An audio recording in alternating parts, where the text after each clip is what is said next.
Hi, welcome to Salt and Burn This. I'm Sami. And I'm Valerie. And this is our Supernatural Rewatch podcast. Each week, we're going to break down an episode in order with lots of details, so nothing's left out. And we throw in some personal nuggets and stories and research to mix it up just a little bit. Because not only are we fans of the show, but like Sam and Dean, we've also had our fill of road trips. Yeah, but for theater, not for hunting ghosts and demons. And not in a super sexy muscle car. Anyway, shall we? We shall.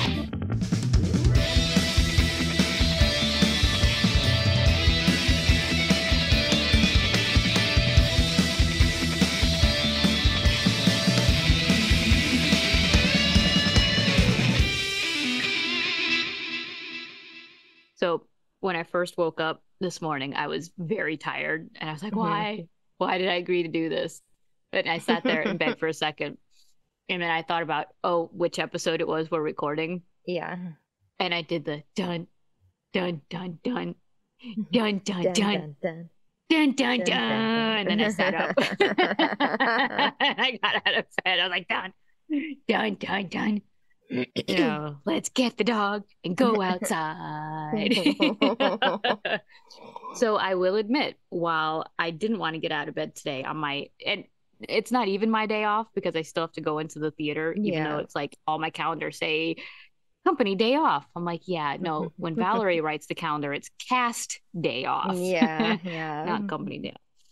But yeah, so I'm not a full day off. I just wanted to sleep, but this episode got me out of bed. So that's good. I'm sorry it did have to get you out of bed though. That's okay. It had to happen sometime. Yes, it did. So I made a dumb decision the other day. Oh boy. When I was getting dressed for work, which is at like 5:30 in the morning.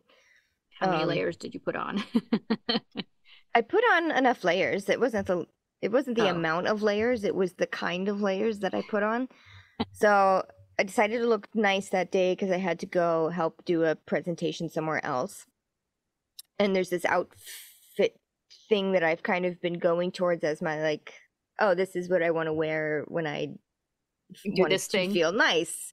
Or it's like a frilly, gauzy overshirt that's like completely see-through. It's a button-up, but I always wear like either a black tank top or a black long-sleeve shirt underneath. It's just like a nice little layered look, and then nice dress pants.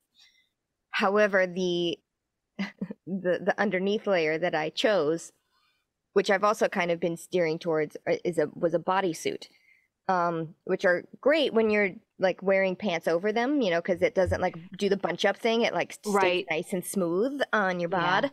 But it was not. It's always kind of a awkward feeling when you have to go to the bathroom because how many layers do you have to?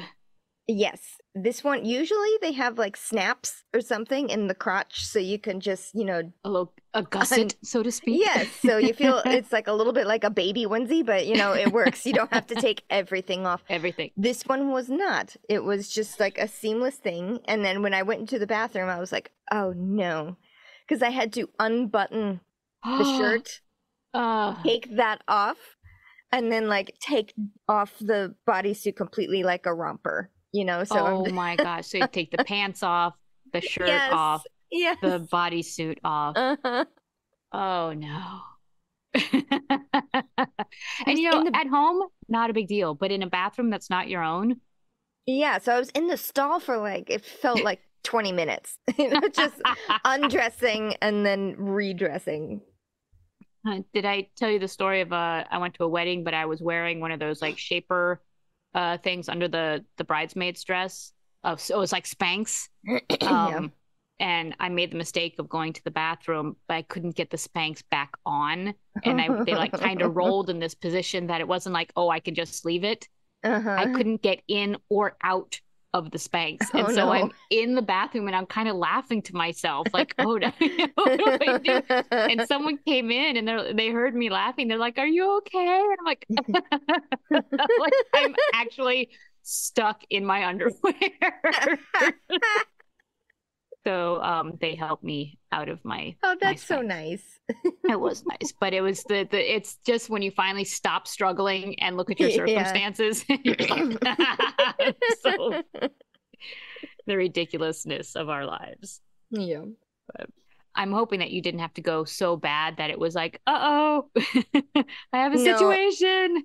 I held it as long as I could, so I didn't have to do it again. Although I ended up just kind of yanking everything over to the side.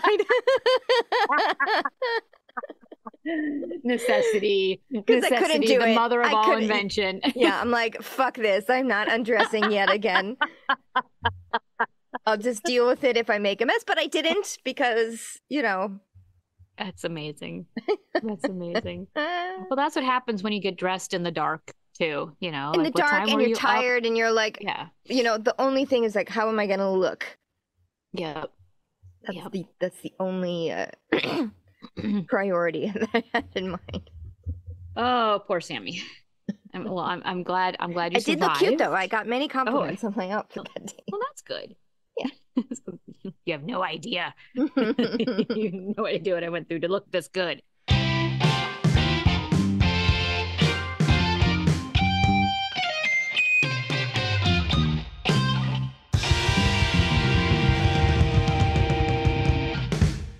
Season 4, Episode 6, Yellow Fever. Hell beckons again when Dean is stricken with a mysterious illness that frightens its sufferers to death. Sam and Dean scramble to find the cause of the disease in time to save Dean from sure death. Written by Andrew Dabb and Daniel Laughlin, and directed by Phil Screecha. So the call out note that I wrote to myself about this particular episode was it was fun till it wasn't. Because it is, I mean, it's another one of those like classic, canon episodes with with certain moments of it. I would arguably say this is maybe the most famous episode in the series, or it definitely has some of the most famous moments. Yeah. Yeah. Because there's a lot of them. Yes. Yeah. Yes. But watching the episode again, I was like, wait, what?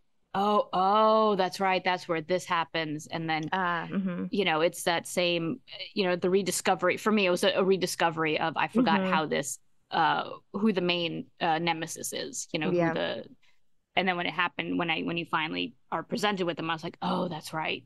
And so, yes. And then there's all those key moments of the stuff you see on the internet over and over and over again. Moments. Memeable indeed. All right, to keep our then and now pretty short, because it is pretty short. The then is just like a bunch of big, scary, dramatic moments that have happened in the series, most notably with Lilith in all of her various childlike forms she's appeared in. And that's about it. And some Cass, stern threats. Warnings. Yeah. They did very specifically put in something with Dean being chased through the woods. There was some footage. Oh, right. I think it was the Hellhounds where he was being chased by Hellhounds. And then we go to the now, and Dean is yet again being chased. He is running through the alleys and streets in the dark in a suit, terrified out of his mind. And you hear Hellhounds. A mad dog. Yeah, we hear just like... And then, it keeps going for a while, and he's screaming, and he's like looking back and like, oh no, it's almost gonna get me. Crashes into a homeless man's cart and goes ass over tea kettle. Says, watch out, he's gonna get you. And then we cut to a little Yorkie. Cute little, very well groomed Yorkie with a bow in its hair. With a bow in his hair, yeah. And Dean is still afraid, even though we see what he sees. Yeah. And he's like, run for your life! you know? And he takes off with the little Yorkie, like little nails on the sidewalk, running after her. Like Marvel's Very walk. cute. Run. Yes. And of course, the homeless guy whose cart got knocked over is like, what? All right. What Crazy am I looking at? man. And that's what we all say, right? Is like, okay, what was that? Yeah. What's that? What's happening? Right. And then that's it. Title splash. Yep. That's it. What I love though is that as Dean runs off screen, you still hear him like yelling. Ah! like Yes. off into the night, being chased by this Little adorable Yorkie. little fluster. Yike, yike, yike. So the name of this episode is Yellow Fever, right? So I had to look it up, and yellow fever does actually exist. Mm-hmm. And it's usually accompanied by like aches and pains, liver disease, yellow eyes, kind of jaundicey. And it's usually brought on by mosquitoes, by a certain, it's carried by mosquitoes. Mm-hmm. So not what we're really dealing with in this episode. No. So I think they obviously went straight to yellow as in fear, cowardly, Yes, yellow cowardly. fever. Mm-hmm. Yeah. And I want to point out that the map quest, when it does come up, the Chiron for where they end up going is Rock Ridge, Colorado, which doesn't exist. But Rock Ridge is the famous town in Blazing Saddles, in the movie Blazing Saddles. Ah. It's where the movie takes place. And the name Rock Ridge is said over and over again throughout the movie, which kind of makes it is humorous. So, and by the way, one of the best movies ever done that could never be done today. But yeah, I really like it now. I did not like it when I was a kid, and maybe I've mentioned this on the pod before, but yeah, it was the fart. The farting scene was a bit much because, when I was younger, I didn't really like fart humor because my parents did it all the time. So I was like, all the fart humor and all the farts. But then it was the scene where they beat up the old woman. Mm-hmm. I mean, it's just like, it's a short little clip, and it's at the end of a series of other terrible clips. Townspeople being abused. But it's them like beating up this old woman, and that really affected me as a child. I was like, that's so mean. Have you ever seen such cruelty? Yes, you have mentioned that before. Yeah. Oh gosh, but yes. But then it's funny that they chose the name of this town, because if you think about it, this is a very kind of it's got some Mel Brooks flavor to it. Absolutely. That's awesome. So what comes up after Title Splash is a Chiron that says 43 hours earlier. Mm-hmm. So I always enjoy that, because now it's like, now we know what the mystery is. It's like, let's go figure out, why is Dean running from a Yorkie? And it's like, okay, good. We're going to hopefully find an answer to this. So I love it when shows do that, because you look for all the clues. Yeah. And you're like, aha. So the boys are in a morgue. They're looking at a body for a case. Shocking. They are, Shocking that they're in a morgue. They are agents Tyler and Perry. Aerosmith, or Tyler Perry. I guess you could look at it that way. So they're looking at a man who died of a heart attack, although he was super, super healthy. He ran marathons, he ate well, he, blah, blah, blah. Yeah. He was also the third person to die of a heart attack in several days. And this very incompetent mortician, like, wow. It's just like, well, I don't know. It was a heart attack. What do you want me to do? They're and like, the boys, an autopsy. Yes, fake FBI agents force him to do an autopsy. It's like, this is your job. I don't do this. Yes. They also noticed that when they're examining the body before the actual autopsy starts, that he's missing a wedding ring. He had like a little tan mark where his wedding ring would have been. He's got deep scrapes on his wrists. They're like, they don't remember if he was married. They don't remember hearing anything about him being married. Right. So clearly they've been on this case for a little while if they're investigating. But yeah, so this guy, the mortician's like, all right, let's do an autopsy, with like Sam and Dean in the room with him. Right. And he just like starts cutting into the body. Right. The body. I'm not sure if like that for like real FBI agents, if they do that. So I can't. I can't see like, oh, that's ridiculous, but maybe they do. Maybe they do. All right. Well, I'm looking back on my CSI episodes. Yeah, that's a terrible show to base off your reality, because what? What are you talking about? They always have these like super bright labs with, LED lights everywhere and shiny equipment, and everything's clean and the DNA comes back right away. They are in the interrogation room with the criminal. And they're clean and they're gorgeous and they're smartly dressed and Yes. they don't look like they've been rode hard, put away wet for years on end at all. So Yep. yes, who knows if this is common practice or not, but the fact that they're in their suits standing next to the body without any type of that's covering. true. They don't have any kind of They have protection, no smocks personal or protection gear. eye, And the first cut in, Sam and Dean look pretty stoic about what they're witnessing, and even the coroner is like, "You guys have done this before, right?" They're like, "Oh yeah, hundreds of times." But you can kind of see that when you hear the first crunch, yeah, because Dean even hands them like the rib spreaders or whatever, but it's not until the guy reaches, you hear like crunch, crunch, crunch. The coroner reaches into this guy's chest and like pulls out his heart. Yeah, and it's like, huh. Well, what do you know? Yeah. No blockage. So maybe it wasn't a heart attack. And then he literally hands the heart to Dean. Like, hold this so I can go deeper. Yeah, I feel like that is probably not standard practice, but Okay. I will agree with you on that. Probably not. Probably not. And then but that's also where you see Dean kind of be like, "Ooh, okay, this is a step further than I wanted to go with." Yeah, like, oh boy. And then you hear more gross body sounds and more cutting, and then all of a sudden some juice from the dead body squirts up into Sam's face. Lean juice. Gross. So now the boys have both gotten a taste of the autopsy. But they don't find anything. I mean, the bottom line is the coroner doesn't find anything wrong, which heads them off to the sheriff's office to see if they can find anything, police record-wise.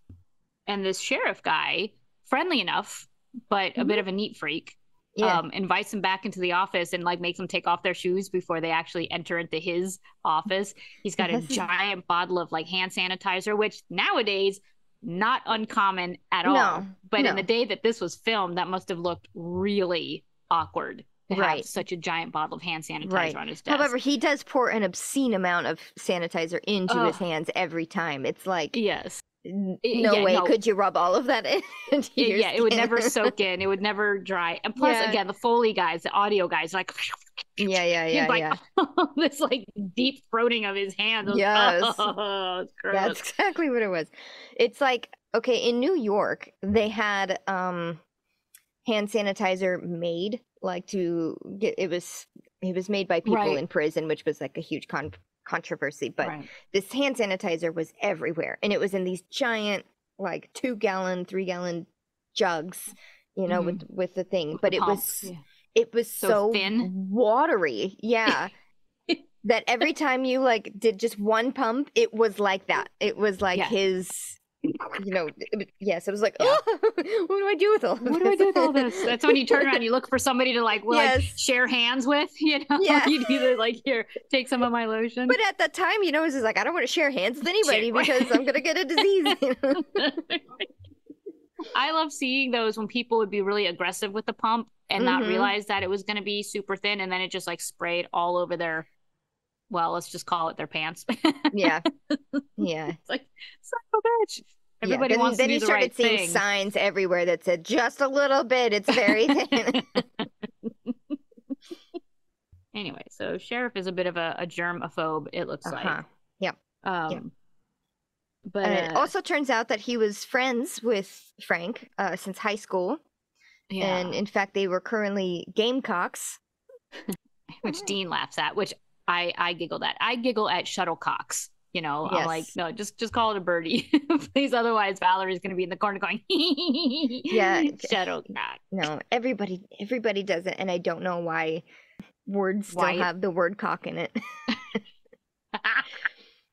In high school, I was part of the not a school sponsored team, but part of the rowing team that was on the lake, and my position was the coxswain, which is the person at the head of the boat who doesn't steer. It's kind of like the hut hoe. Yeah, exactly. It's just like that, except you don't steer and you're facing the opposite direction, so you can see where you're going. It's spelled COXSWAIN. Coxswain. Wow. Yeah. Wow. But they said it coxswain. right? Okay, thanks. That's like, yeah, thanks for that. Thanks for that Yeah. position. Same thing with like coccyx. People still giggle Yeah. over broke my coccyx. You're what? My coccyx. You what? Okay, All right, anyway. so yeah, so they were the Gamecocks who later on we learned that they also the team that they played were the corn jerkers, Yeah. which is a real thing, which I thought was made up. Like, again, who would name their team the corn jerkers? Well, corn jerker is an older term for people who would pick the corn in the fields. Ah, okay. Corn I jerker. thought they were making fun of corn huskers. Because it fit, right? Yeah, It me too. does. That's why I had to look it up. I was like, oh, all right. I guess they weren't really making fun. Yeah, it yeah. was, it's a Okay, so thing. in this office, Dean is kind of being snarky about a few things, about the name Gamecock, and yeah, he's just being Dean, and the sheriff is not really vibing off of that. He's very serious, like, no, Gamecock is a very majestic animal. How dare you? Then he also mentions that Frank was like being really unusually scared. Jumpy before he died. Yeah. Yeah, yeah. And Um, as they leave, as the boys leave the office and they're walking down the road, they're like, okay, so is this a case of someone being literally scared to death? What does that? I don't know. Maybe everything that we've ever dealt with. right. um, but another thing they discuss is that all three of the victims who died of a heart attack had scratches, Oh, and they on all their died arms. within 48 hours of these symptoms showing up. Mm-hmm. And yeah, and as they're talking about the fear factor element of these guys, you see Dean like puts his hand up. He's like, "Wait, hold on. See those guys?" And you look down the street, and there's like a bunch of kids on BMX bikes in front of the Impala, and they're just kids. He's like, "I don't Yeah. like the look of those teenagers. Let's go around." And so he crosses the street to get away from these teenagers, and Sam's like, "What? What?" Just watches Dean, and Dean is all super serious about it too. He's like, Yeah. "Okay, hold, let's this could be dangerous. Let's go this other way." Yeah. Yeah. So the next thing we see is they're at Frank's neighbor's house. Mm-hmm. They wanted to see if the neighbor saw anything, about Mm-hmm. Frank's behavior. This house is amazing. Yeah. It is floor to ceiling, snakes, spiders, reptiles, Yes. um, Critters. creepy critters, creepy crawlies, lizards. I mean, Yes. pretty And amazing.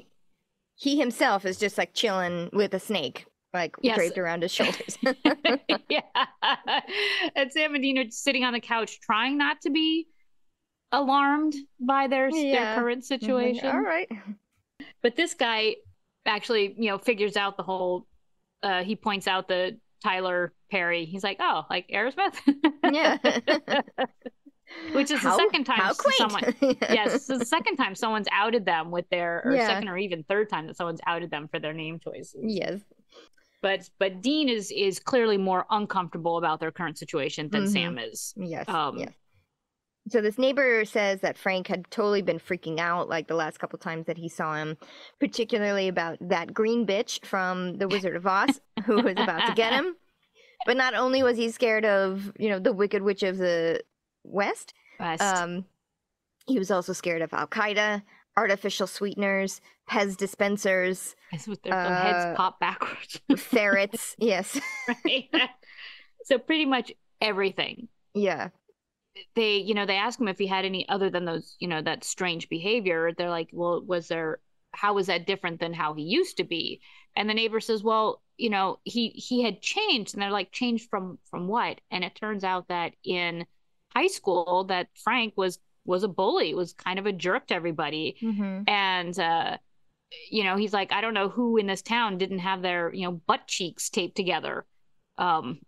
By this guy. But as an adult, he had gotten like he was nicer, Mm-hmm. and then this change was even more weird, that he was suddenly so afraid of everything. Right, right.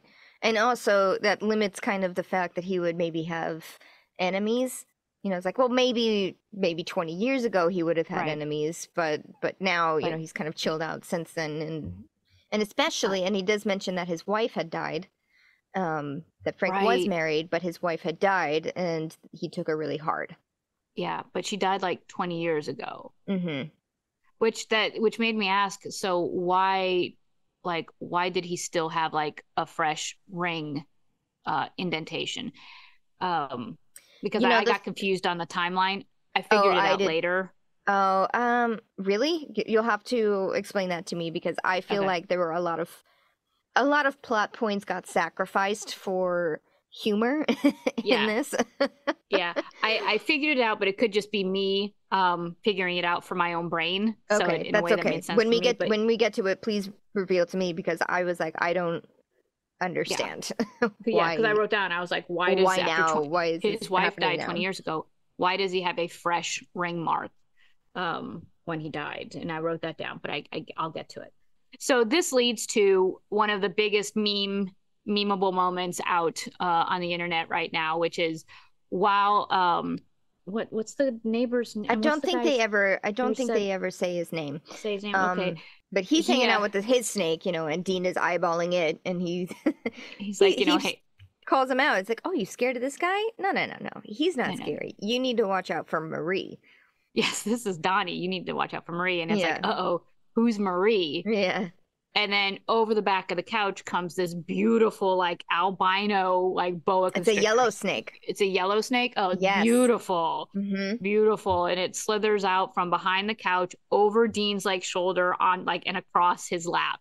Yes. And of course it took like almost an entire day of shooting to get this snake to do that To one do that. particular move. So Jared and Jensen had to sit on that couch for hours while the Wranglers tried to get a snake The snake to to do this one move. peel down his crotch. Yep.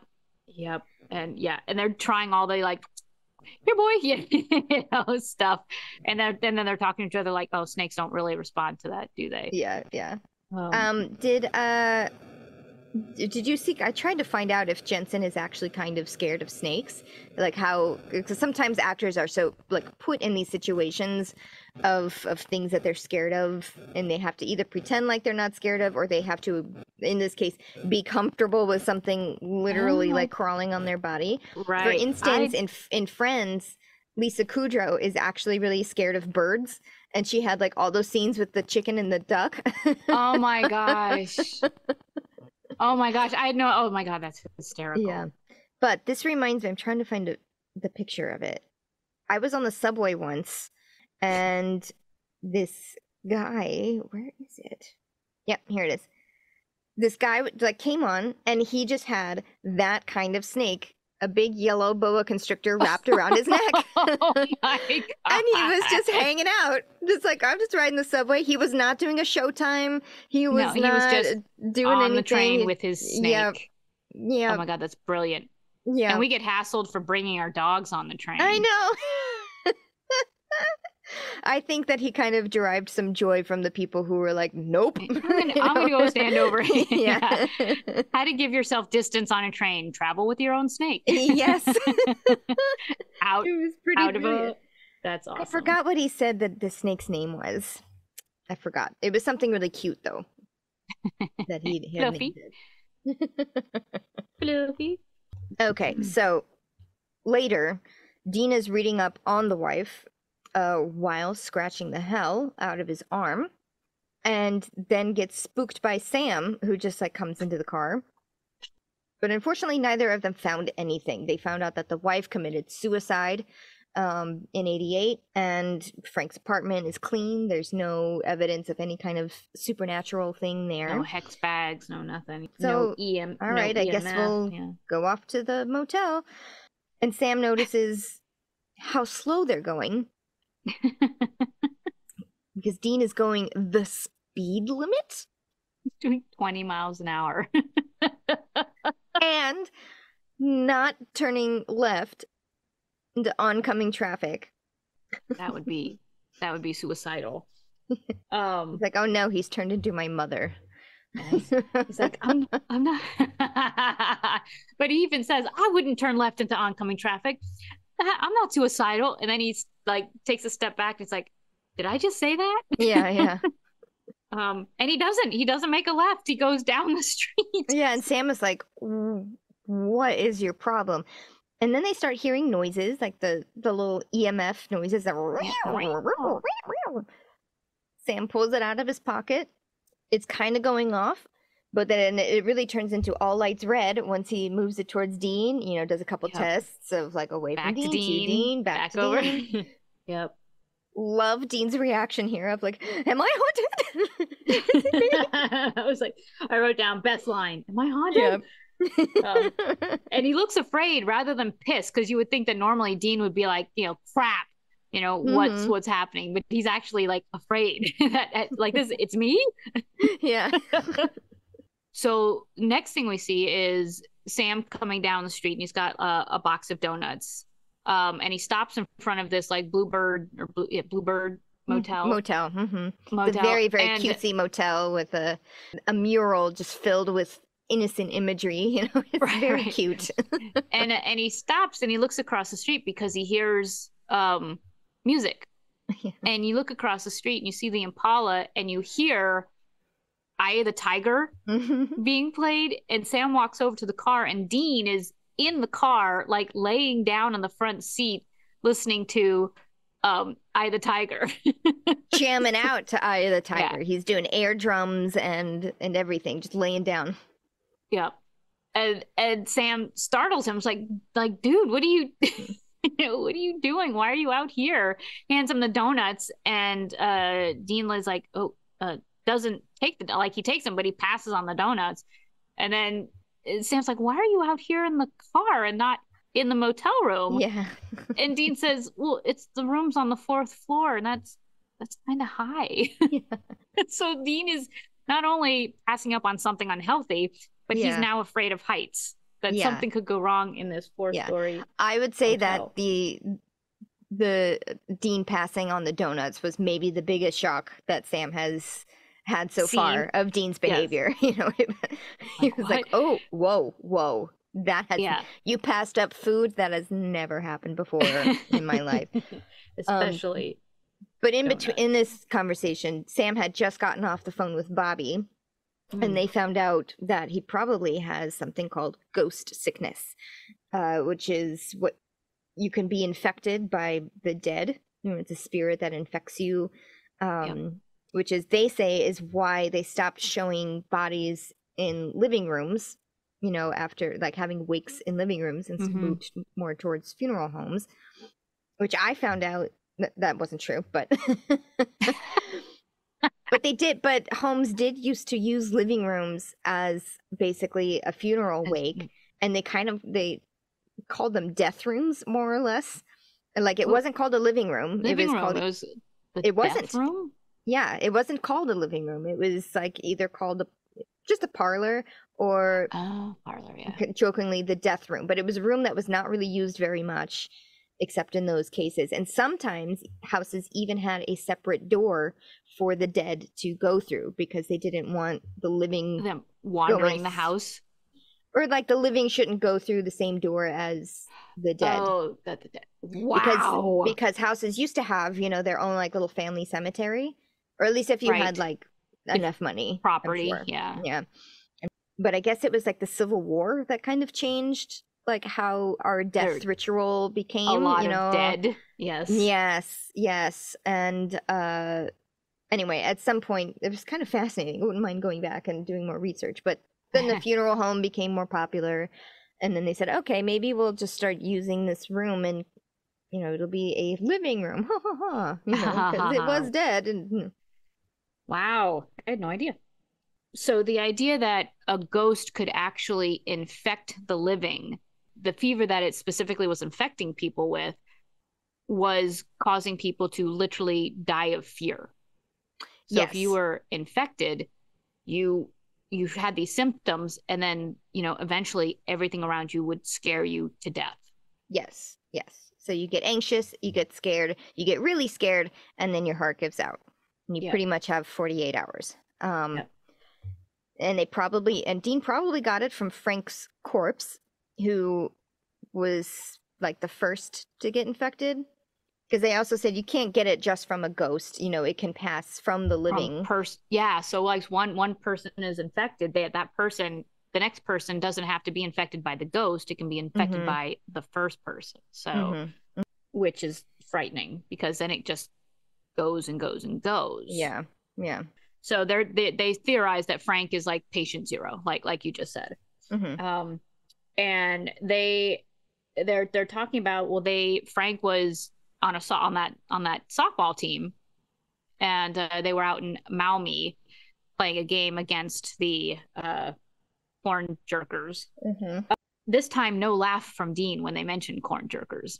By the way, he's actually listening intently. Which, by the way, Maumee is in Ohio, and I know you know that.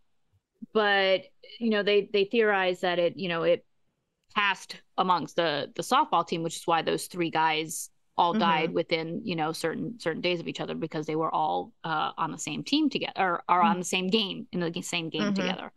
And yes, and they think that Dean caught it from Frank's corpse. And the next question is, well, if Dean caught it, why didn't Sam catch it? And also my question is, why did the coroner catch it? We haven't heard anything about the coroner, and he was elbows in, into that corpse. Right. So the theory on that is that it's not indiscriminate on like who it's getting passed onto. Right. It's because all of the people who are catching it are dicks. I was going to say a certain personality type. No, they use the word dick enough. Like that's like, he was a dick, yep. A dick. They say that word so many times. Now, I read that because of this episode, Eric Kripke, speaking of Kripke, actually posted something, made an announcement, because they got so much fan pushback from this episode that he actually made a statement about this episode. And he wrote in a letter in response to the fans saying, Dean is not a dick.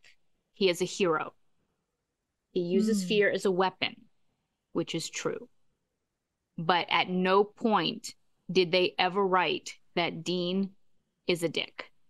And so he felt so much pressure, or so much, I think, anger at people saying that Dean is a dick, that he had to come out and say, no, we never said that. And that was never the intent of this episode, to say that Dean is a dick. He is a hero. And yes, he does use fear as a weapon, but not as a dick.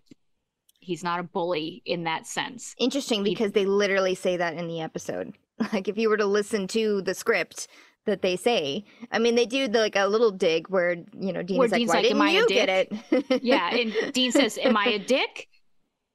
But, they dance around the actual using of the term against Dean.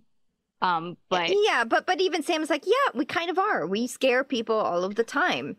Right. That's our job.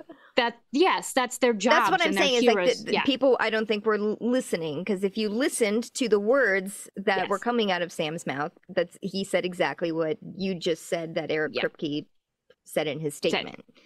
There is a little bit of a dig where Dean is like, why didn't you get it? And Sam's like, apparently I'm not a dick. Yes, exactly. Which I bet Jared had a good time with. I'm not.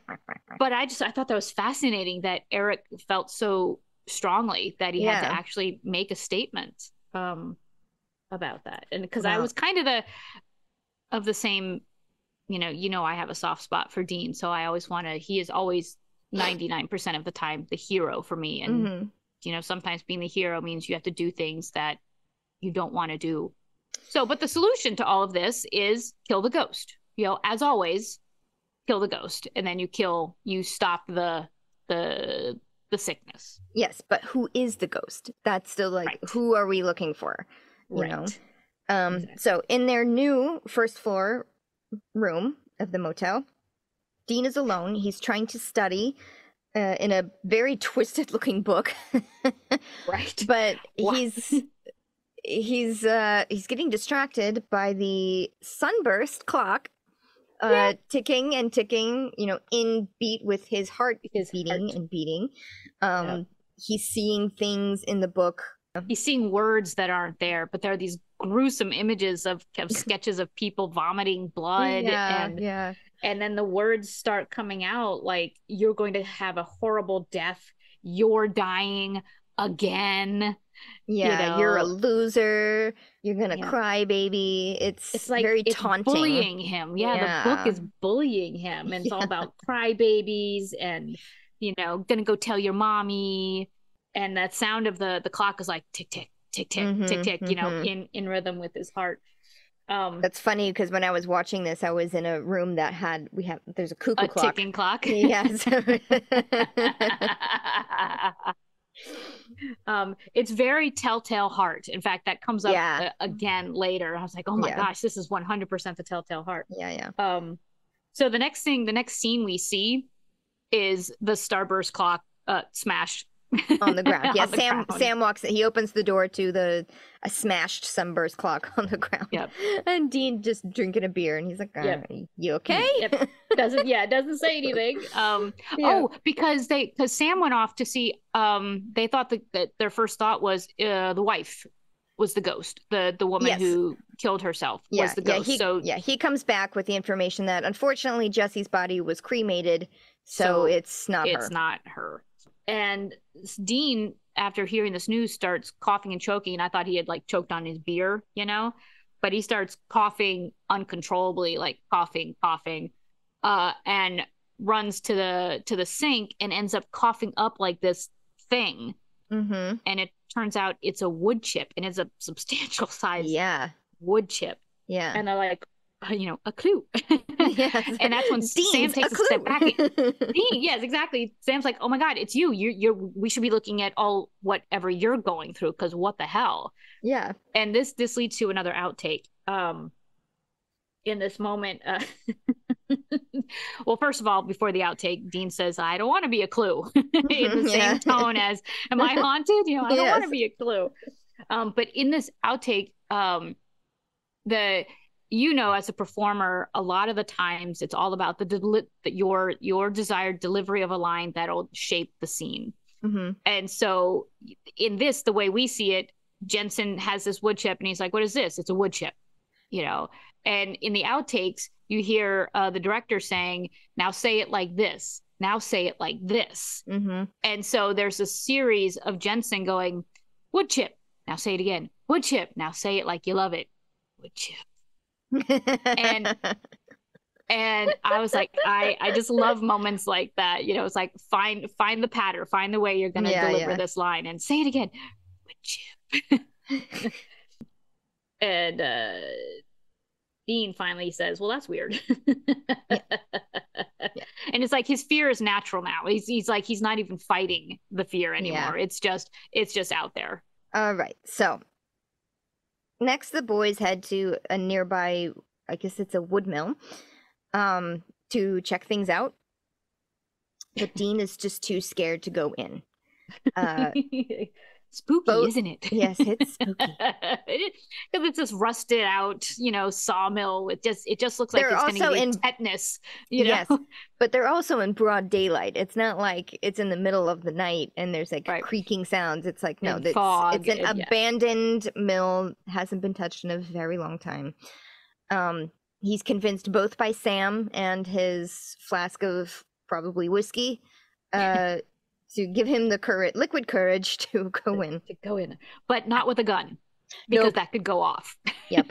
Guns are dangerous. So he arms himself with the flashlight, and he's like, I got this. I got the flashlight. Now I'm ready to go. He's like, it's like his armor is this so flashlight. Proud. Yes, I got the flashlight. We're going to go do this. Yes. Yeah. So once inside, the EMF starts going off again. And they're like, well, shit, it's because I'm here.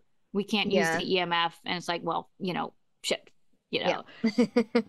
So, but once they, put the EMF aside, they stumble over something on the ground. And it turns out that, they dig around in the dirt a little bit and they find Frank's wedding band. Yes. So, and the question is, what was Frank doing here? And so this is where I go to my solution is Frank's been wearing his wedding band since his wife died. He never took off the wedding band. Right. And he was looking for answers. He went to his sickness. That still doesn't answer the question of why did he all of a sudden get the sickness in the first place? Okay, well then he was just revisiting this location, which we will you know, get to in a minute.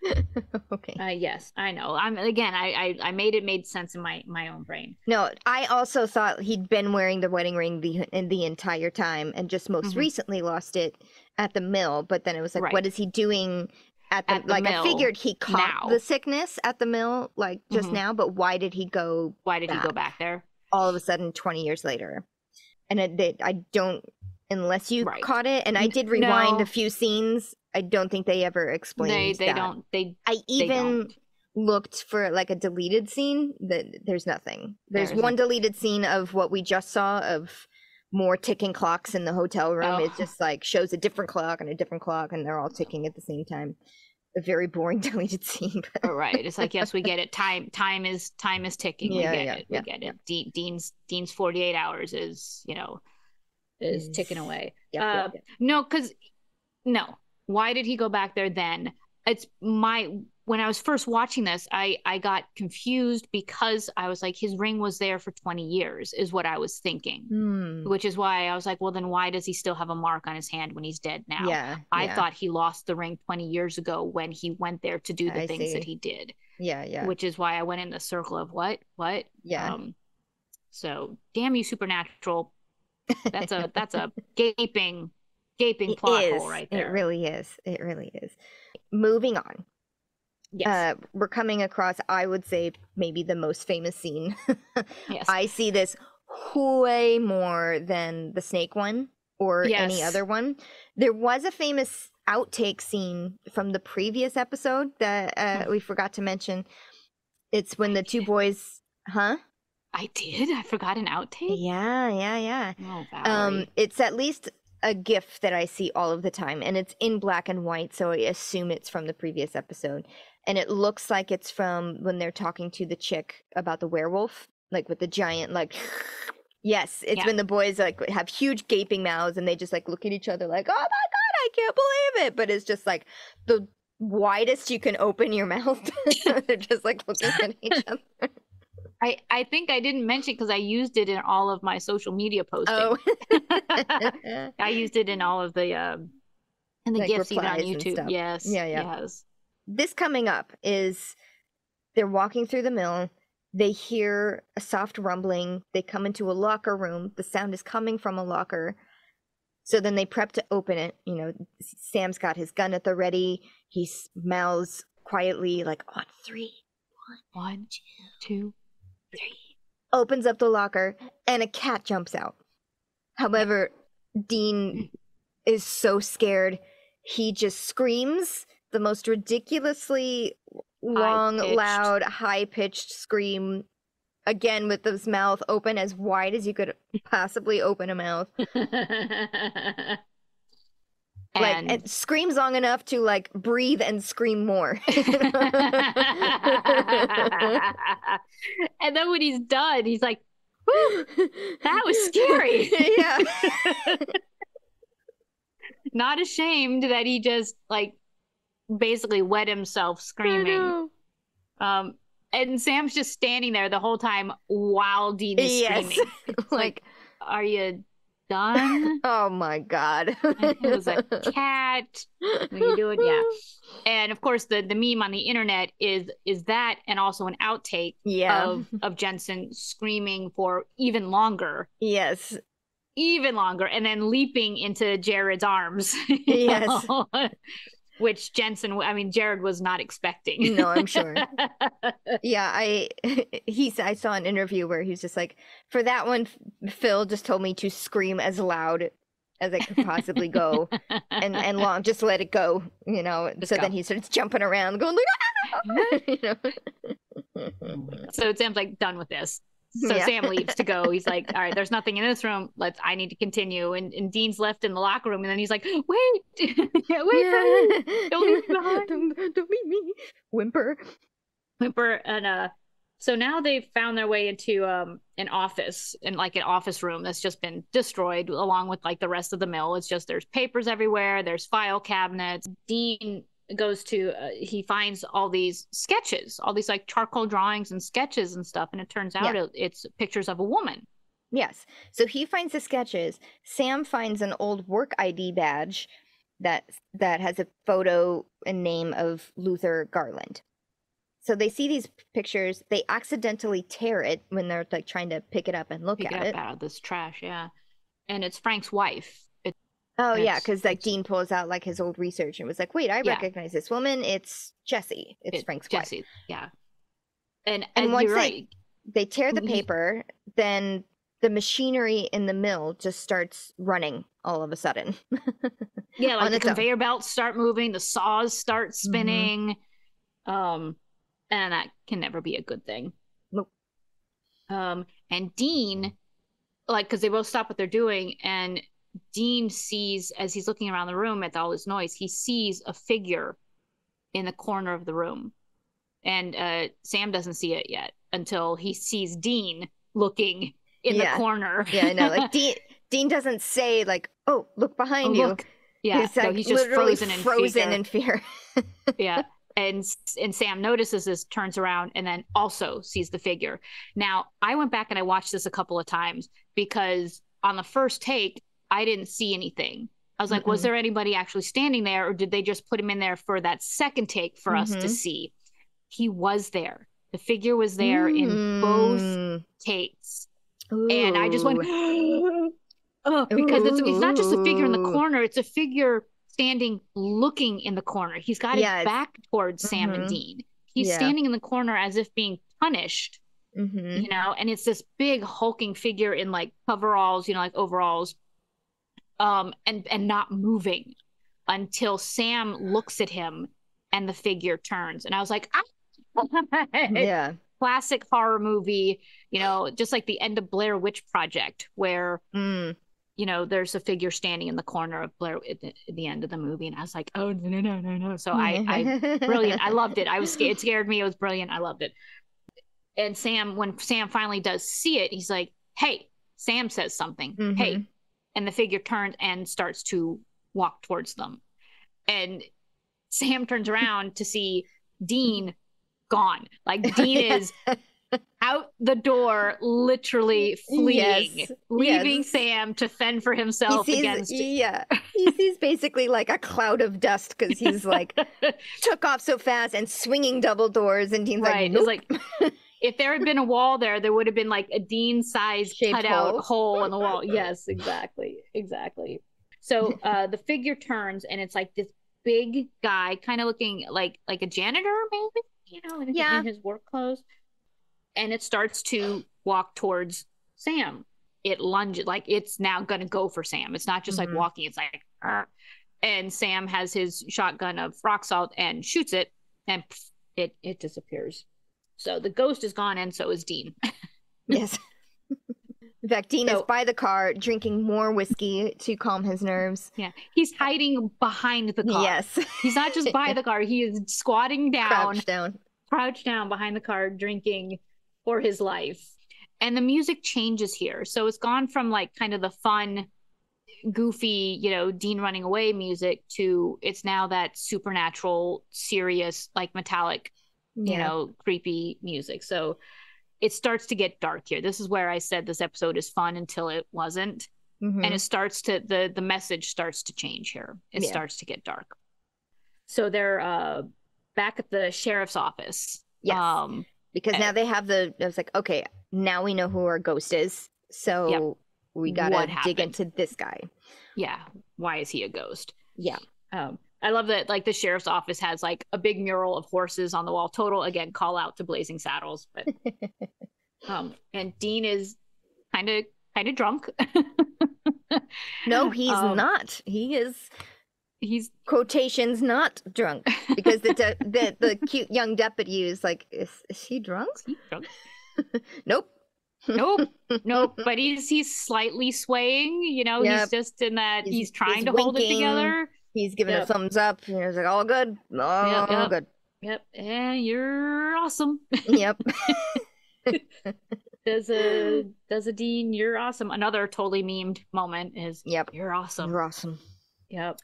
So Sam's kind of taking the lead here and is like doing the investigating, doing the questioning, has to like pull Dean out of the room because Dean just doesn't know where he is, who he Yeah, is. yeah, yeah.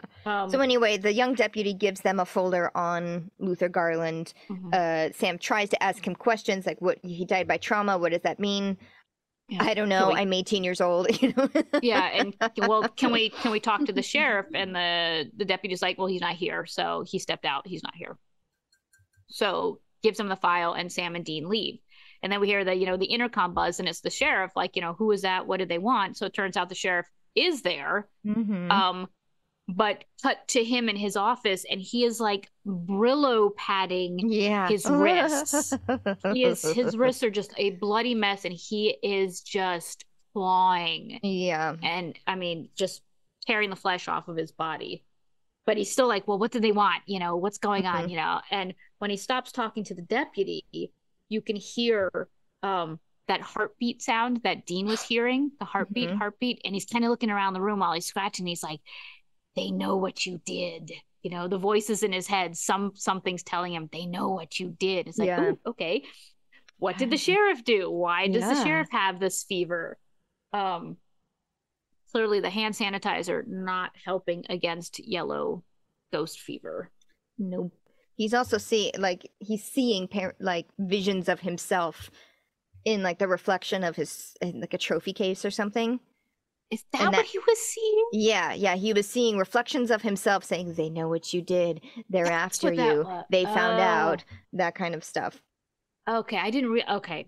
That So whoop, right past yeah, me. he was also not only hallucinating voices but visions. Okay, so now the boys are in a hospital or a nursing Like an home. Yeah.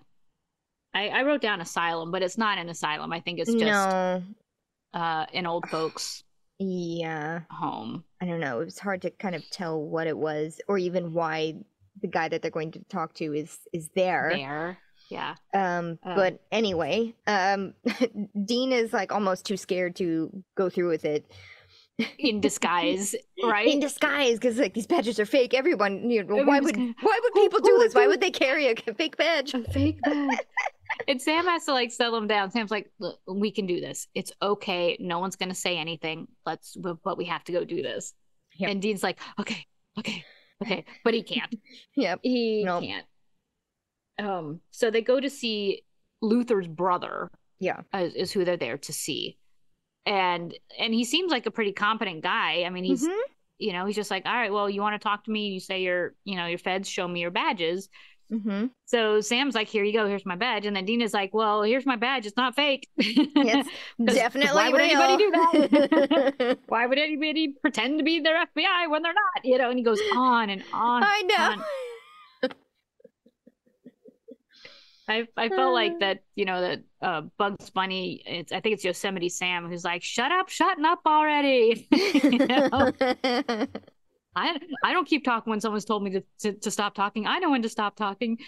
But despite all of that, the brother doesn't say anything. He's just like, all right, fine. Here are your badges back. What do you want? Yeah. And so they ask him about his brother, about Luther. And he explains, he's like, Luther was a big guy and he was misunderstood, but he wouldn't hurt a kitten. It was very like, of mice and men. Who's that character? Lenny, the one who had, keeps a mouse in his overalls. Yeah, he's like, wouldn't hurt a kitten, this guy. But because he was big and he didn't, and he was different, everybody treated him poorly. And everyone was afraid of him. But Luther had a crush on Frank's wife, which is why he would sketch her. Yes. He because never she did was anything. nice to him. Yeah, and she worked at the sawmill. Luther worked at the sawmill. I think she was a receptionist or something. And so he would, see her and smile. She would smile at him, and he would, draw her. And there was nothing to it. But something happened when Jessie, who had manic depression, did go off and eventually kill herself. Frank thought that Luther had done something to her. Yes, because she disappeared. And it was in between the moment where she was still missing and before he found out that she had killed herself, that he blamed Luther. He said Luther did this, went to the mill, saw his like sketches of her all up on the wall. Yep. And went full on like Uh, psychotic break on him. yeah, I mean, and murdered him, Yeah. like wrapped chains around his neck and chained him to a truck or something and dragged Luther to death. Yeah. Dragged him behind the car till he died. Which is terrible. Which is Yeah. That's yeah. And here's another weird thing about this episode. People considered Luther was a freak, mhm. but no one did anything to Frank. He killed a man, but no one did anything about it. The police didn't arrest him, the town didn't turn against him. It was just like, They covered all it right, up. Yeah, because even yeah, like the brother was like, I went to the sheriff. I had every cop in town, or I tried to call every cop in town, but no one did anything. But they all knew what they all knew. happened. Yep. Because, the boys are like, well, why didn't you tell the cops? He's like, oh, I did. I did, and they didn't do anything because they were trying to cover up for their friend. For this, basically the popular guy. He's like a pillar of the community, so why would they do it's a very small town mentality, this whole thing. It's like Yeah. making fun of the person who looks different. Who's different. Yep. It's Sorry. covering up for like the quote unquote pro football player guy. Don't know if he was, but the bully guy. yeah. And I don't know if I wrote this or the brother said this, but it's just sad that Luther must have just been so scared that he must have been scared to death.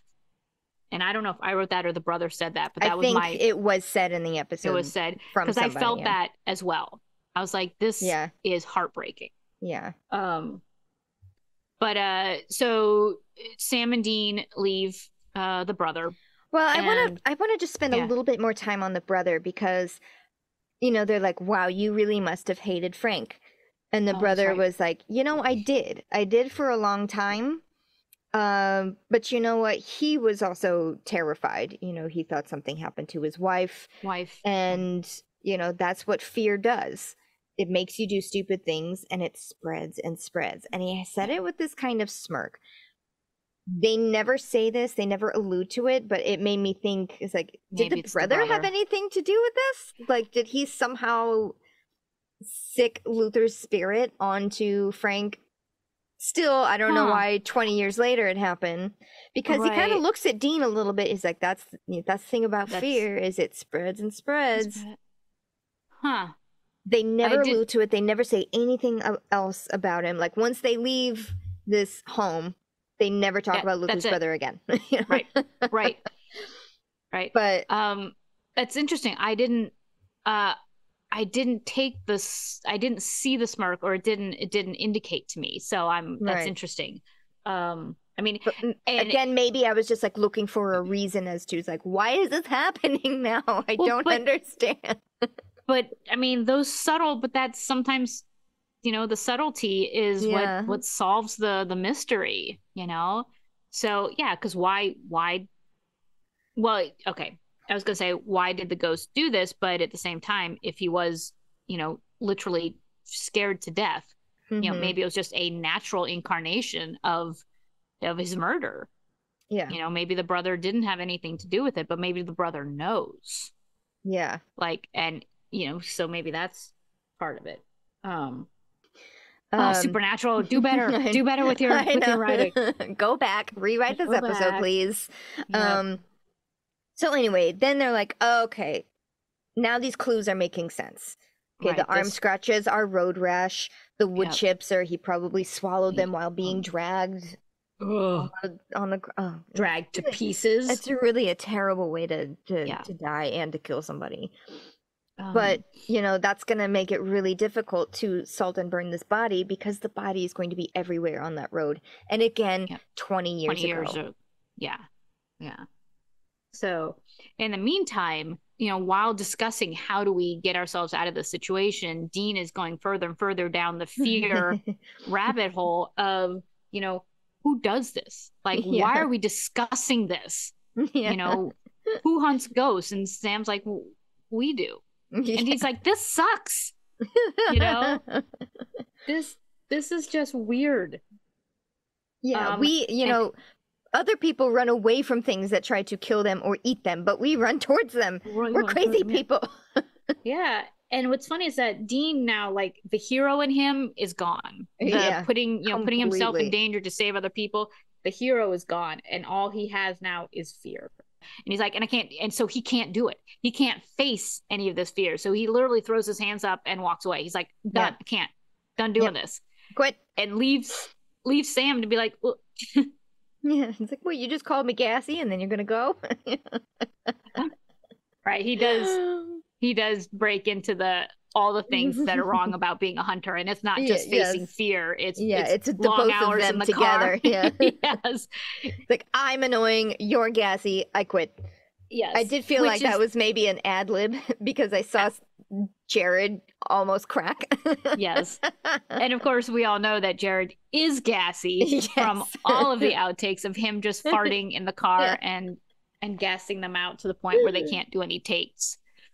So Dean walks away, and this is where it picks up with the dog chase, with the little Yorkie chasing Dean. Yes. So now we know that in this moment, Dean has 5 hours left, because when we first left this, it was 43 hours earlier. So now we're in present time. We've seen what happened 43 hours ago, and Dean has now run from the dog and is back at the motel.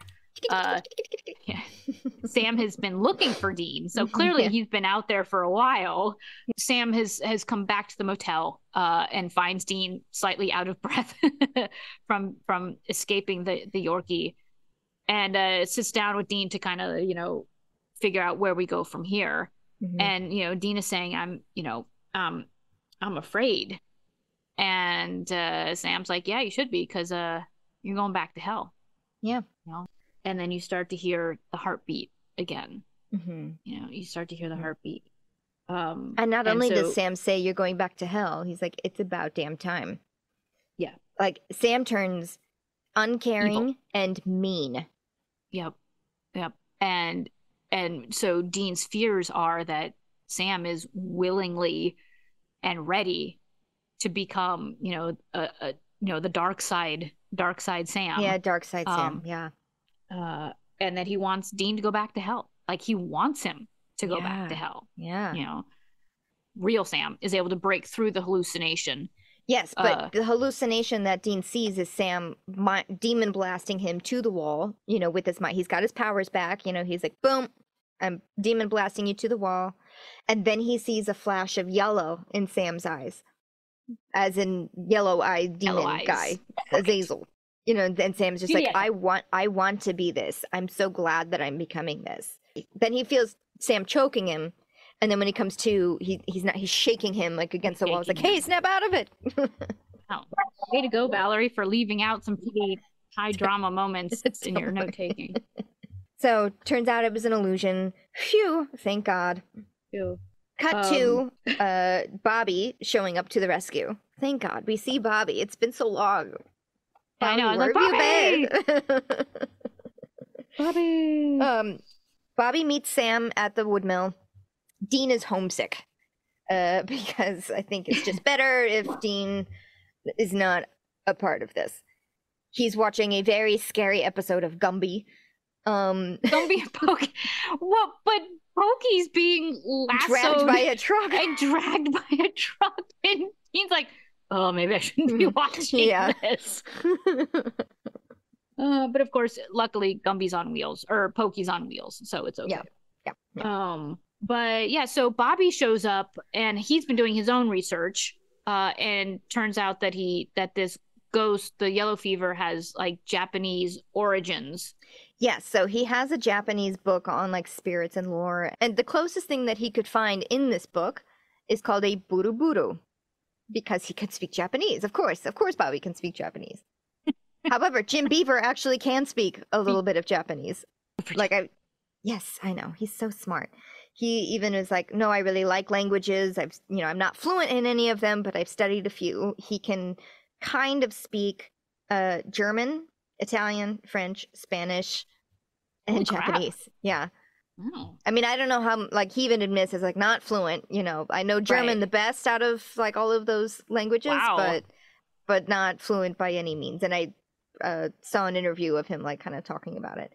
also what he says there, when Sam is like, wow, you speak Japanese? And he says something in Japanese. And what he says per Jim was the equivalent of since before you were born, you idiot.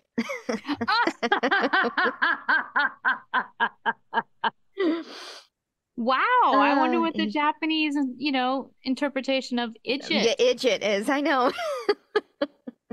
Interesting. That's amazing. Yeah. That's amazing. So the Buru in real life Japanese lore is a spirit of cowardice. It's born when humans perform acts of cowardice, such as running away from battle.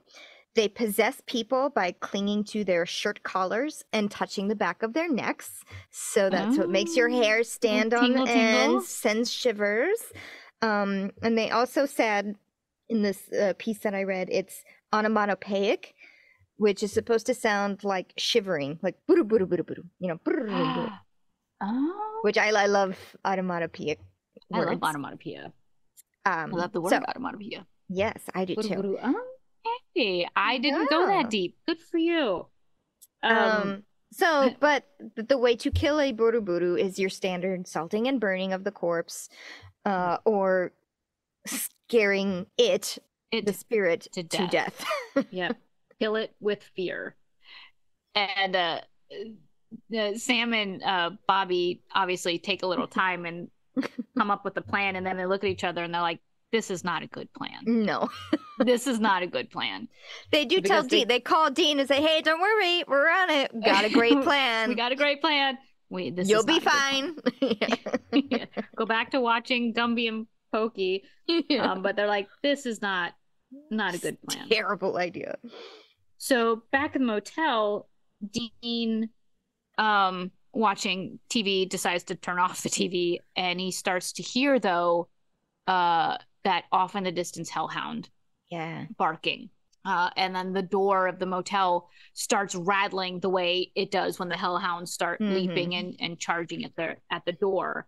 And instead of the hellhounds bursting in on him, the sheriff shows up and like wide-eyed, like what, just not the sheriff. Clearly he's very sick and deranged. I did like Dean's move here. Like, he's hiding behind the bed, from the hellhounds.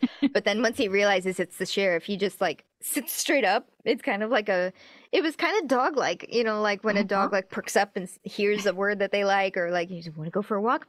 It's like, whoa, what's happening? And he's like, oh, it's not a hellhound. Okay. Yeah. It's like, oh, what's this guy doing here? Dean knows, because of the knowledge that he has, he's like, you're sick like I am. We have the same things. We gotta breathe. We gotta calm down. Yep.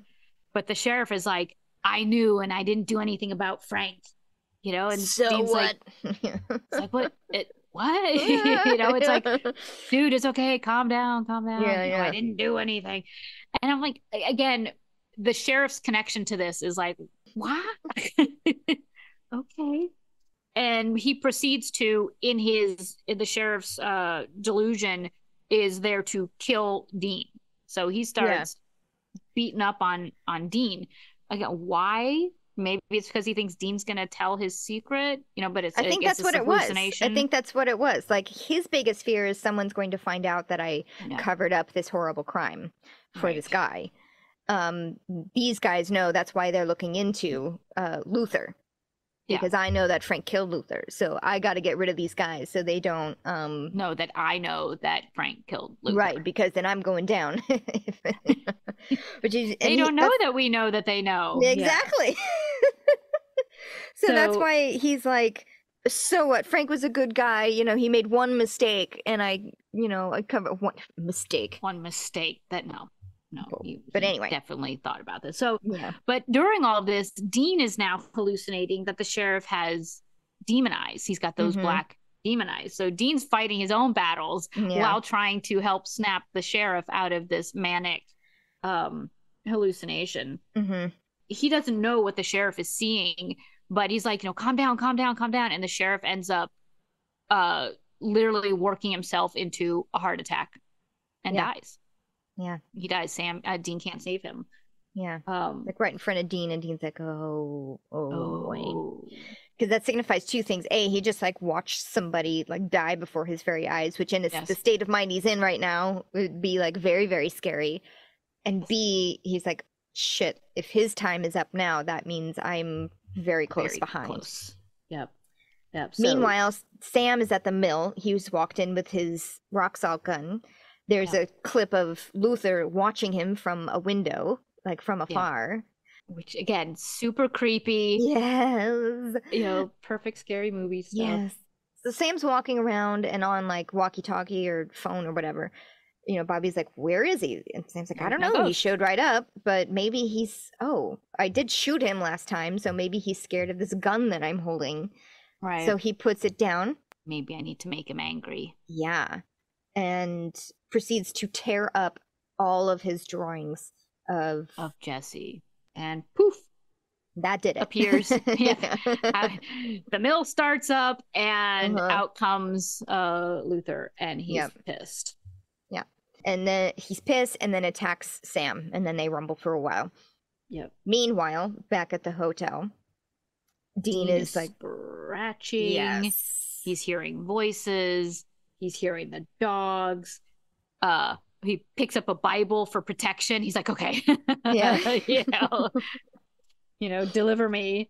But instead of it protecting him, he now sees Lilith, the little girl. The same little girl, the same actress who was like, Freckles was mean, that same Lilith little girl. Perky little Lilith. Yep.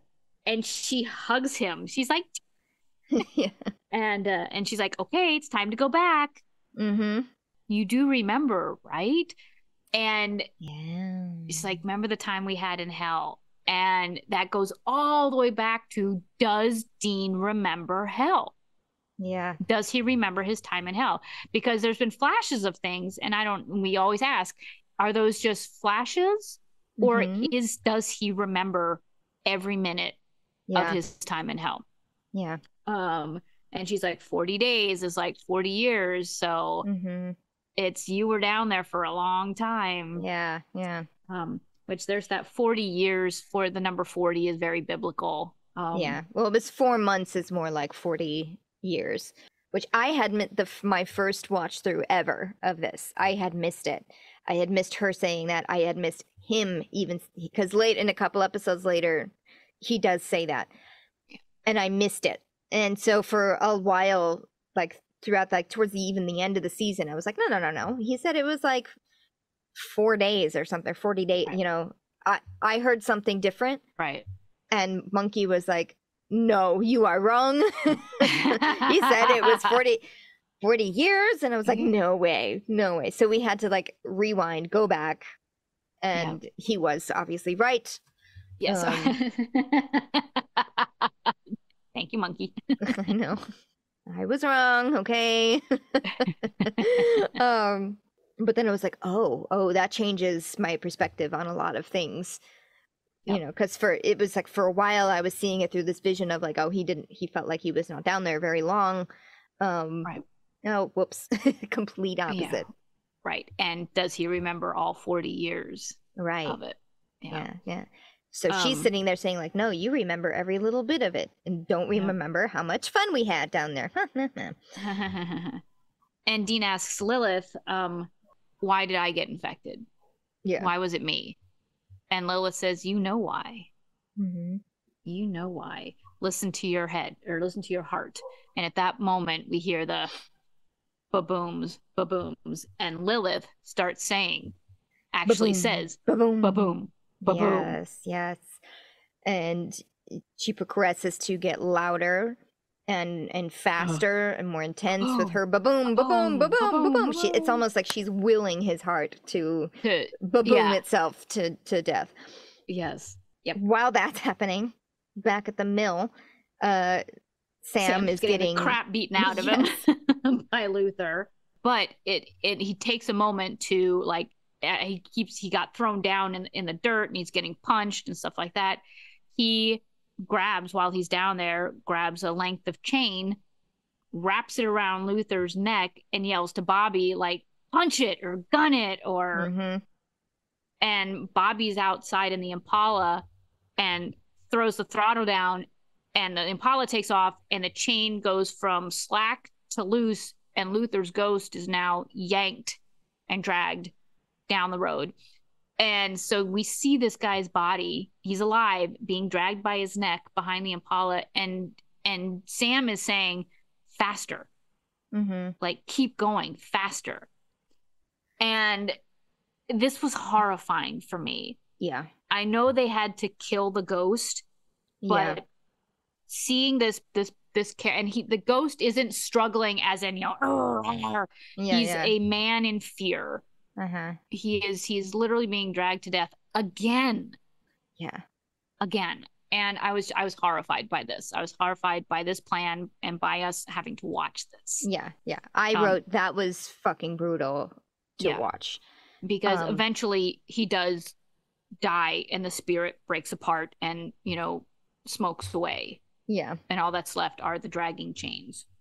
And Dean is saved. We see him like almost on the tipping point of his heart stopping. And then all of a sudden he takes a deep breath in. Lilith is gone. His heart is back to normal. He is no longer afraid of everything. So it did work, but I'm upset that they went there, that the writers and stuff went there, because this next scene.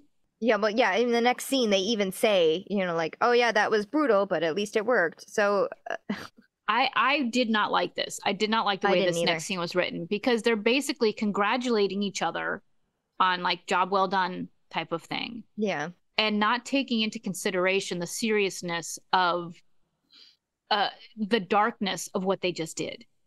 A man who was murdered unjustly was literally scared to death, not only tortured, but tortured and scared to death. They did it again. Without recognizing that what they had to do was a horrible, awful thing. And I disliked that writing because it painted them in a bad light for me. It did. Also because this guy in life, all he knew was pain and suffering and bullying and torture of the mental kind, and then died by a physical kind of torture. And then in spirit world was still mentally tortured. Like you could see him standing in the corner, scared out of his mind. He was scared of the rock salt gun. He was scared of Sam. And then they tortured his spirit to death. I didn't like that either. I really didn't like that. I had a hard time with that scene. And I'll put it aside now, but I was like, that it was the act that they did, I can buy. It's the follow-up scene of how they responded to what they just did. Where they're like drinking beers and like, cheers, we did it. It was hard, but like all they said was it was brutal, but at least it worked, and at least we saved Dean's life. Yes, I'm glad that Dean's life was saved. And they were running out of time to really there was no compassion. No. Where was Sam's compassion? There was no, boy, that was really terrible. From anyone. Let's never do that again, or we shouldn't have had to do this. It was, they did a walk away, essentially. With the exception of, them saying to Dean, how are you feeling? And he's like, I'm fine. I'm fine. Clearly he's not fine. Yes, Bobby does take of course, before he leaves, he taunts Dean's past 48 hours of being a scaredy cat. Fear. Which again, too light for me in light of what they just did. But so Bobby takes off. He's like, I gotta get back. So Bobby takes off, leaving Sam and Dean to kind of, check in with each other. And Sam says, so what did you see in because we know this was pretty close to the limit here. What were you seeing? What were your hallucinations? And Dean lies. He's like, howler monkeys. Yeah, that's what I was afraid of, and and then brushes it off like it was nothing. It's the same old. But when he's saying this, like after Sam asks him the question of like, what did you see? You see, and I remember this scene so clearly because I just thought it was so eerie and cool. It was just subtle. It's just a flash of Sam's eyes turning yellow for like maybe a second.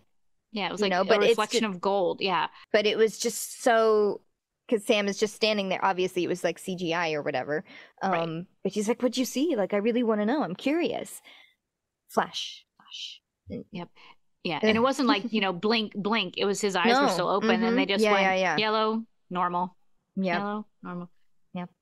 And Dean doesn't, register that, to Sam that he saw anything, but we see that he saw it. Yeah. And Dean doesn't say anything. It's like nothing I couldn't handle. Drinky the beer. So end of that episode, but not the end of the show. Yeah. Because they added in this great clip, which is also played a million times on the internet, which is an outtake of Jensen doing "Eye of the Tiger" lip syncing coming out of the Impala. Yeah, and like the entire song. The entire song, not just the opening bit of it. And I have a couple questions about it because it's great. Because I mean, he's full on bad lip syncing to this, but he's full on Dean, flips his collar. He's still scratching at his arm like he's got the. I mean, he's still in character. Yep. But it's so bad. It's a leg guitar. I particularly like the leg guitar moment. Leg guitar. He crawled out of the car. He's sitting on the roof, and he's just pointing and doing the thing. My question is, did he plan on doing the whole song, or as an actor, did he just go waiting to hear the director say cut? That's what it was. I looked into it and I was like, okay, because this is the first and I believe the only time that they tag an episode with a blooper like this, or they break the fourth wall a little bit. Yeah, like starring Jensen Ackles as So Sam just decided to not make his mark. When he makes his cue of like the thump thump thump, to wake snap Dean out of it. He just decides to not, and they just keep going, and Phil is just like, no, just let's go. That rarely happens, I guess. Like usually, when they that's a lot of film. Yeah, exactly. But then they just kept going, and they just kept, let's see what he does. And he did his thing, and it's very cute, when he jumps off the car and he's got this cute. I was like in love with Jensen at this. He's so cute. Yeah, because he was just like, because he drops character, he drops Dean and becomes Jensen. You're like, just huge, cute little smile on his face. Yeah. But then they sent it to like the studio, after they edit it and they send it on to the next round of approvals. They loved it so much. They're like, you know what?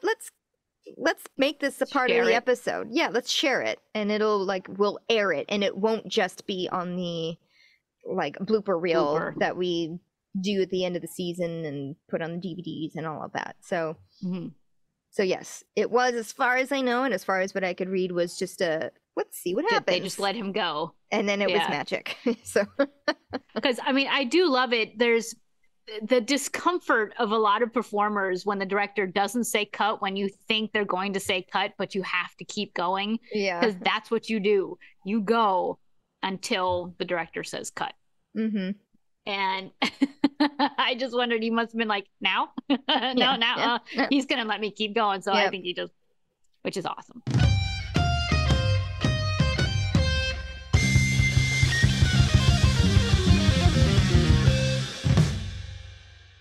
Okay, so I liked this episode just because there were some really key moments of good monster movie making in there. I horrified by the way they had to kill the ghost. Yeah. And also just disappointed in, like you said, some of the plot holes of why did Frank go back there 48 hours ago? Like what drew him back to it? So there's that question. And I thought I answered it myself, but I didn't because of the timeline. My first question was, why was the wedding ring there? Because I thought it was dropped 20 years ago, which is why my question was, why did he still have a mark on his hand? Yeah. So there are questions no matter when the wedding ring was left there. If it was left there 20 years ago during his struggle and attacking and murdering Luther, why was the tan line still there 20 years later? Or if it was left there 48 hours ago, why was he there? Was it because he was sick and he was like, what's going on with me? Maybe Like, why was his choice to go to the mill to solve his sickness? Right. And how Or did he get sick in the first place? exactly. If he caught the sickness at the mill, why was he there? Right. Exactly. Like just returning to the scene of the crime, Right. Is and he ran trying into to Luther. remember his wife, and it's like, oh, it's been an anniversary. Like, even if they had said it's the anniversary of his wife's death, he went there because he knew that there were like drawings of her Yeah. there, and maybe he went to go get one. No, we don't know. And unfortunately, usually I'd be like, it doesn't matter. But you know what? This time it does matter. Yeah. It does matter because it's why did the story happen? Because Yeah. he went there. Why did he go there? We don't know. When did he go there? We don't know. 48 Right. hours ago. Yeah. So again, I think not only plot lines got sacrificed in the face of humor, Yeah. but also I think maybe like their compassion, at the end, like their wrapping up of things. Yeah, I mean, because even when harkening back to like when Dean killed that vampire at the mill by cutting off his head, and Sam was horrified Mm-hmm. by that, because that wasn't Dean possessed by anything other than being under the influence of another hunter who was super gung ho. Was that Right. Gordon? Right. Sam was horrified, and that was killing a monster. Mm-hmm. That was killing a vampire. So, where was that? Where was that reaction? Mm-hmm. From Bobby or from Mm-hmm. Sam. But Mm-hmm. I don't know that I liked certain aspects of this episode. I mean, obviously, all of it's very canon. The screaming, the cat, the Yorkie, the you're gassy. Yes. Good stuff. I did have a Yeah. question and they answered it. I was like, they wrapped chains around a ghost's neck. I'm like, why didn't those chains just like make him poof? Yeah. But apparently they etched some sort of holding Yeah. spell into the chains. I was like, well, Which that's wasn't, convenient. yes, it wasn't much of an explanation. It was just like, oh, it's spell work. Yeah. Okay. Like, okay. I think they tried to that cram a little bit too much into this episode. And again, there was probably, and I wouldn't want to give them up either, like the very, very funny Dean moments. I wouldn't want to give them up either. And in the end, I'm glad that they didn't, because they have lasted, such the test of time, and become their own like gifs and memes and etc. Yeah. But it's just like those are the things that you remember about this episode, and not the horrible, heartfelt moments. Yeah. Right. Anyway, so I liked the episode, but it disturbed me. Mm-hmm. And plot holes aside, it was still a pretty good episode. The journey, when I see Dean having true emotions, like his fear of Sam, not fear of the dog, but fear of Sam and what Sam's potential is, that again shows me the hero in him, in not reacting to it. Not, he's like, he's gonna have a plan. He has to try to save Sam. He's back in save Sam mode, even though Sam is going to be doing things against Dean, lying to Dean, working on his powers, that type of thing. Dean is still going to try to save Sam. Yeah. Good. It was fun. If I had the power to change some things, I would, but I don't. Yes. So that's that. Yes. Okay. Our next episode is It's the Great Pumpkin, Sam Winchester, which aired on October 30th, 2008. So it was their Halloween episode, or the day before Halloween, but close enough. That's funny because we talk about them not actually doing Halloween episodes like Buffy always did. So I guess this is one. If I remember right, though, it wasn't very Halloween-y. It's a little Halloween-y. I did this one. I did kind of like when I was a little bit like weird and sick last week. I kind of just like watched like the next few episodes. I see. Okay, but it is very Halloween-y. Is it? Okay. Yes, because I was kind of like, why didn't they make the monster movie one for the Halloween one? Because that would have been all perfect. The monsters. Yeah, I know. But no, this next one is definitely way more Halloween-y. Yeah. Okay. Thank you all so much for listening. You can find us anywhere you can find podcasts. Please subscribe to us. Please rate us if you have the ability to rate us. I think just on Apple, but maybe other ones do as well. But it would really help us out. You can find us on social media everywhere. We are at Salt and Burn This. We are on YouTube if that's how you prefer to listen to podcasts. That's going to wrap it up for Yellow Fever. And we will see you next week for It's the Great Pumpkin, Sam Winchester. Bye. Bye.